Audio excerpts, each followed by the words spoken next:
老細啊，你咪亂講嘢啊！傻起上嚟咪人咁抵係啊係啊，晨早流流大家利是咩？喂，老細啊，你唔好講晨早啦。哦，晨早又會刺激到佢嘅？晨早即係黎明，你一講黎明啊，嚟緊咧就會悲從中來㗎啦。你俾我死咗佢啦！黎明，唱歌歌嘅黎明。係啊，佢哋兩兄弟嚟㗎。嚟緊啊，你唔使死啦，有女仔想識你啊。邊個啊？你係黎明阿哥啊！哦，小姐，係咁嘅。如果當初唔係我喉嚨發炎，我同我細佬一齊參加歌唱比賽，咁今日就有黎緊冇黎明㗎啦。到而家嗰隻對不起我愛你都係我幕後代唱，但係個細佬成日出嚟避窿，出嚟唱嘢唱到走晒音。咁你話我做大佬嘅見到佢咁，你話傷唔傷心？不過唔緊要啊，黎明同黎緊我都一樣咁中意啫，係因為啲歌唱得好聽啊嘛。多謝你，多謝你。佢好咯。過嚟。我叫劉德柱。你感覺到啲咩？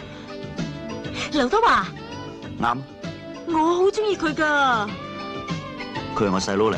係啊，都唔似樣嘅。我仲記得啊。當日如果唔係我發高燒冇去訓練班，佢都唔會有今日。講佢啲嘢俾我聽啊！佢到底係點樣嘅啫？佢細嗰陣叻唔叻噶？我真係好中意佢噶，你講啊！嗰陣呢就係咁嘅。我屋企真係好複雜。小姐啊，我叫做周時遲啊。周星馳嘅大佬。周星馳就啱啦，不過我係佢細佬。唔似嘅。哦，我有相為證㗎。周星馳啲相我夠有咯。哦，唔係啊，呢個我嚟㗎。你嚟嘅？我哋孖生兄弟嚟㗎嘛。係啊，孖生㗎。真嘅？係咁嘅。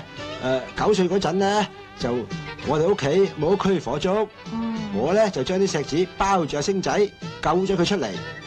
就我咧犧牲咗咯，所以就黑啲、窿啲、巢啲咁咯。唔係嘛？